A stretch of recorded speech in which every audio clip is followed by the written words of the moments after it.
That was weird. It's Christmas time in this year of 2022, or at least it was somewhere around the time I started writing this script, and presumably also around the resulting video's release. It's hard to meet self-imposed deadlines based upon milestones along the inexorable march of time, especially when adult life increasingly gets in the way and you're a clinically diagnosed, disorganized, semi-permanently inebriated piece of shit. Yes, Christmas is in the air, with the decorations and the excessive, rampant consumerism and the fuck-awful pop covers of the same 5 Christmas carols waiting for you whenever you think you're safe from the haunting of Mariah Carey. You can feel it in your bones, as sure as you can feel the world is building to some kind of collapse whose spectacle will be rivaled only by its horror. Listen, if you came here for some kind of seasonal cheer, then I'm sorry, but my basket of glad tidings and goodwill toward men is as empty as my tin of fucks, so keep your bullshit in the comments and have a Merry Christmas, cunt.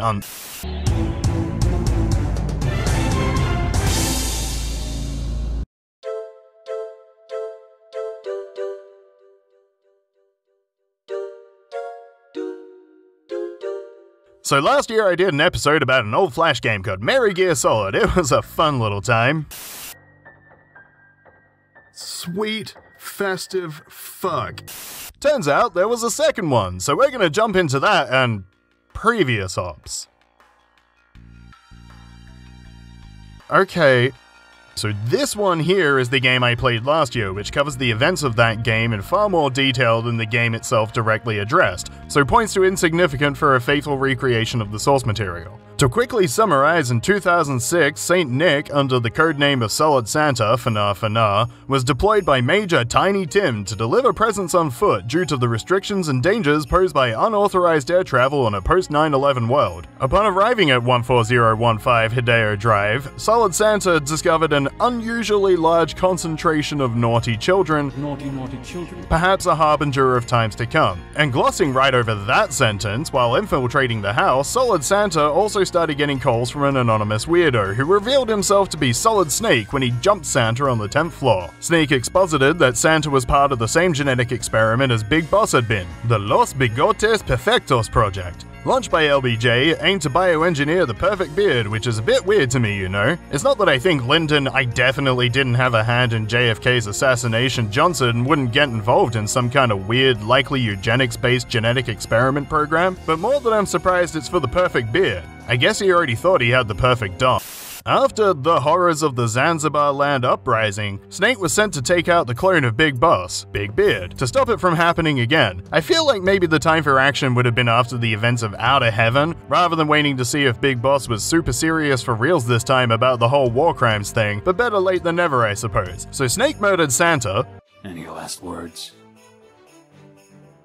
Happy Christmas to all, and to all, a good night. And while that sounds kind of strange and fucked up, keep in mind that if these parody games were compared to the actual Metal Gear series and you were to compile a list of weirdest stuff to happen, Santa's assassination at the hands of Solid Snake wouldn't even make it into the top 10. To cap things off, Snake gets a call from someone we haven't talked about yet, who reveals that Big Beard wasn't Saint Nick, it was actually John Lennon, who'd already been assassinated in 1980. Fucking what? So the US government took possession of Santa's corpse and staged an economic downturn that they blamed on the Bush administration to cover up the sharp decline in overall holiday cheer. Because as we all know, a good deal of that cheer comes directly from Santa himself, farting it in clouds over the skies as he delivers presents, which presumably starts flowing when he takes a bullet to the skull. So coming back to the previous ops screen, there's this one, which I guess is a stand-in for Metal Gear 1? Is that a joke insert, or did I miss a game?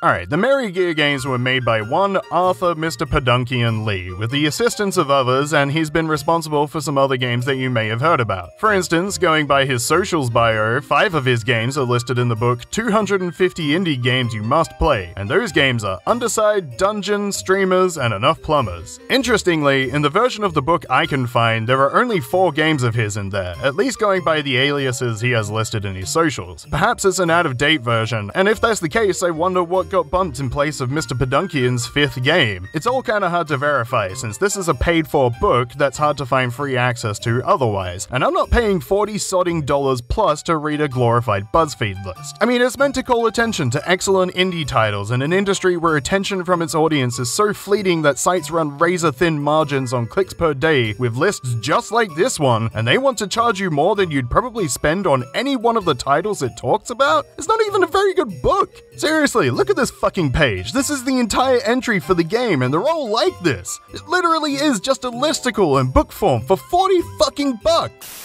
So basically for a while he just appeared to be pumping out neat little indie titles, and they were pretty great, but then he seemed to drop off at some point. His old blog, Super Fun Dungeon Run, doesn't look like it's been updated since 2013. Usually this sort of a break in communications from a previously active indie dev means that they're either been picked up or they've been hired into a project that requires so much of their time that keeping up with their own indie projects and blogs is no longer feasible, which also usually means that they're moving on to bigger and better things. It can also mean something very terrible has happened, but he seems like a genuine and friendly dude, at least going by his Twitter feed, so I don't think that's what's happened here. It does look like he worked on some post-release updates for some kind of farming sim game, Starcom something, I'm not sure. Sounds like a hentai thing. I'm not gonna judge, but that's not really in my wheelhouse.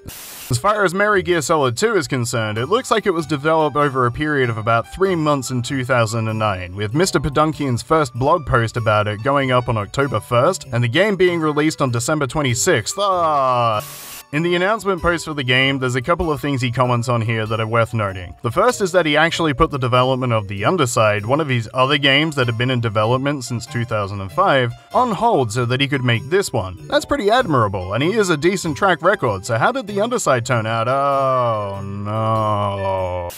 The second thing is that Mr. Podunkian said Metal Gear fans should be happy because he's made every effort to make the story and dialogue as convoluted and incomprehensible as possible. This is notable because this post, being in 2009, was only a year after Metal Gear Solid 4's release, so if you want an indication of where things are heading, well, this is it. For the sequel in this parody series, Mr. Podunkian rewrote the engine and through his blog recruited voice actors and musicians to help him with the project. The OST for the game by Gordon Binbag McGraw McNeil is actually pretty good? That should be expected from someone with such a dope fucking name. It's effectively just Metal Gear themed Christmas carols, but it slaps way harder than it should, and I've been using it as the backing track for this whole video.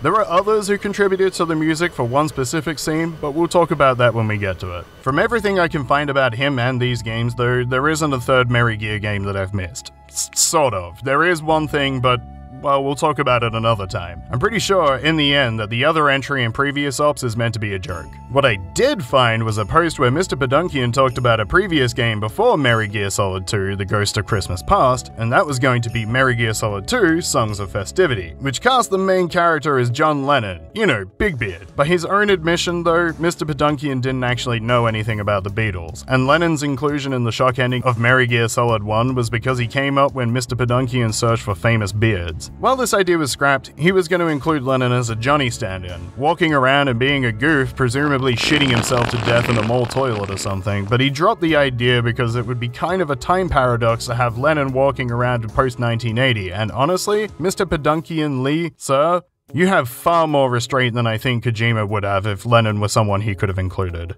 The script for Metal Gear Solid 2 was completed only a week before the game's release, and to quote the blog post itself, it's literally 70 kilobytes worth of some of the most incomprehensible, utterly redundant text I have ever written in my entire life, with plot holes so large and obvious that it's been said that traveling through them could take you back in time. Again, I really can't overstate the kind of reputation the series had earned up to this point. In the same post, he warns that while he tried to make this stand on its own as much as possible, it's worth having played the first game, or maybe having watched a let's play of it, after which he links to a video you can totally go watch if you search for it yourself, but otherwise fuck that, go watch my shit, that's why you're here, right? No, fucking stop, give me back my goddamn pug dog.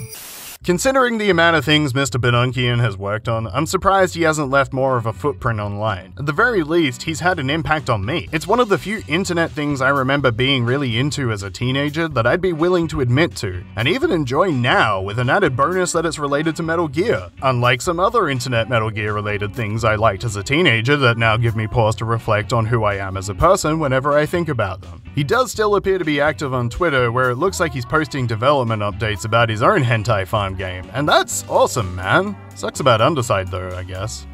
I feel like he should get more credit than he does though, so if you watch this video, then consider checking out his stuff. And if you're watching yourself, Mr. Podunkian, I'm sorry.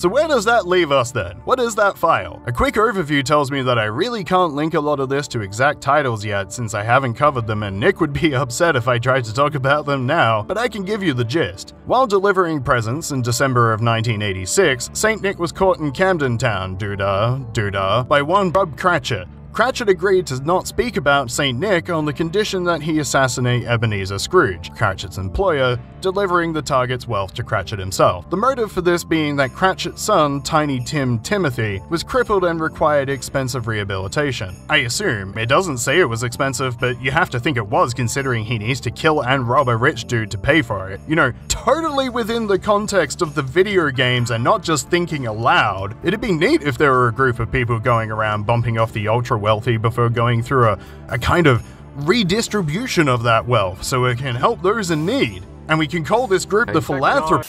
Anyway, St. Nick agreed, and with some suitably ridiculous Kojima-esque stealth techniques, and with a spoilery codename I'm not acknowledging right now, set off to kill an old rich dude. During the mission though, he was contacted by an anonymous weirdo calling himself Snowbody Important, who could channel the spirits of the dead. Using this ability in the spirits of Christmas past, present, and those to come, Snowbody Important did the thing where he made the previously miserly prick spontaneously develop empathy, leading him to donate some of his fortune to Cratchit. A lot of vague details in there, but moving on. St. Nick at this point discovered that Scrooge had been part of the clandestine organization known as the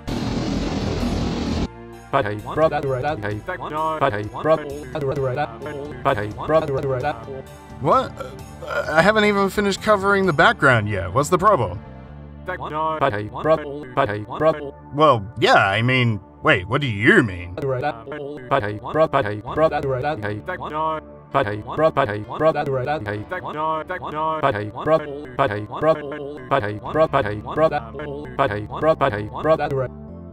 Go on.